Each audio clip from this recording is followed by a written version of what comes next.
আমি আজকে আপনাদের কাছে খুব সুন্দর একটা ভিডিও নিয়ে এসেছি। তো ভিডিওটা স্কিপ না করে দেখতে থাকুন। ভিডিওটা যদি স্কিপ করেন তাহলে কিন্তু অনেক কিছুই মিস করে যাবেন। আজকাল কিন্তু পিওর ঘি পাওয়া খুব মুশকিল, তাই যদি পিওর ঘিটা আমরা ঘরেই তৈরি করে নিই তাহলে আর চিন্তা কিসের। মোটামুটি আমরা প্রত্যেকেই ঘরে কিন্তু গরু কিংবা মোষের দুধ কিনে থাকি। তো সেই দুধ দিয়েই আর দুধের সর থেকেই যদি আমরা ঘি তৈরি করতে পারি তাহলে আর চিন্তার কোনো কারণই নেই। আমি প্রত্যেক দিন 1.5 লিটার করে গরুর দুধ নিই। তো আমি 15 থেকে 20 দিনের মতন জমিয়ে রেখেছিলাম দুধের সর। সেই দুধের সর এখন আমি মিক্সির মধ্যে দিয়ে ভালো করে একবার ঘুরিয়ে নেব। মিক্সিটা কমসে কম 2 থেকে 3 মিনিট ঘোরানোর পরে আমি তার মধ্যে পরিমাণ মতন জল অ্যাড করব। জল অ্যাড করে তারপরে আমি আবার ভালো করে মিক্সিটা অন করে ঘুরিয়ে নেব।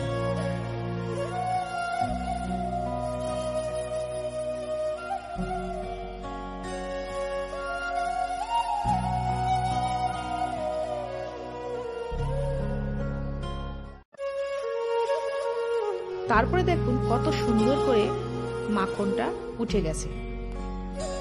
এটা কিন্তু আপনি বাটারও তৈরি করতে পারবেন ঘরে, আবার এইটা দিয়ে আবার ঘিও তৈরি করতে পারবেন।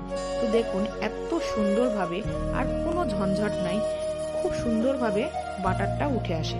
তারপরে আমি এখানে ভালো জলের মধ্যে বাটারটাকে ঢেলে ভালো করে ধুয়ে নেব। এইভাবে যদি 2 থেকে 3 বার ভালো জল দিয়ে ধুয়ে নেওয়া যায় তাহলে কিন্তু ঘিয়ের নিচে যে কাকড়িটা থাকে সেটা কিন্তু খুব কম পরিমাণে পড়ে আর ঘিটাও খুব সুন্দর হয়।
আমি বাটার থেকে ভালো করে জল চিপে তারপরে কিছু সময়ের জন্য অন্য একটা পাত্রে রেখে দেবো, যাতে তার মধ্যে যতটুকু জল আছে সবটুকুই বেরিয়ে যায়।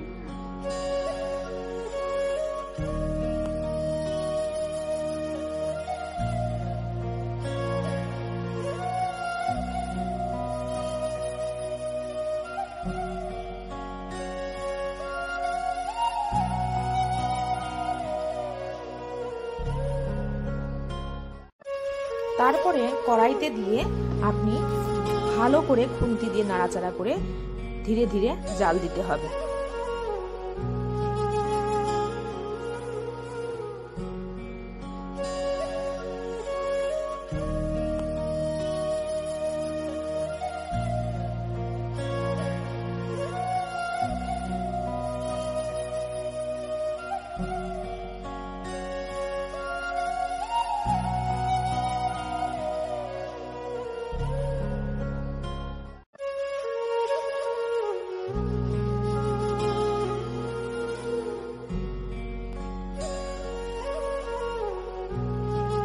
ঘিটা যখন জাল দেবেন তখন কয়েকটা মেথি দানা ঘিয়ের মধ্যে দিয়ে দেবেন, দিয়ে ঘিটা জ্বালাতে থাকবেন।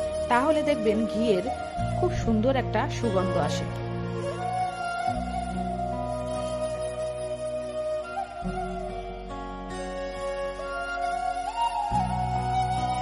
ঘিটা জাল দেওয়া হয়ে গেছে। ঘিটা ছাকার সময় অবশ্যই ধ্যান রাখতে হবে যেন সাদা কোনো কটনের কাপড় দিয়ে ঘিটা সেঁকতে হবে। এখানে কিন্তু কোনো কালারিং वाला কাপড় যদি আপনি ইউজ করেন তাহলে কিন্তু ঘিটা সেই কালারে এসে যাবে। যতই সেই কাপড় দিয়ে কালার না বেরোক না কেন, তবুও কিন্তু ঘিয়ের মধ্যে কালার এসেই যায়। তাই অবশ্যই সাদা কাপড়ে করে কিন্তু ঘিটা ছেঁকবেন। তো ভিডিওটা ভালো লাগলে অবশ্যই লাইক কমেন্ট করবেন আর সাবস্ক্রাইব করে পাশে থাকবেন।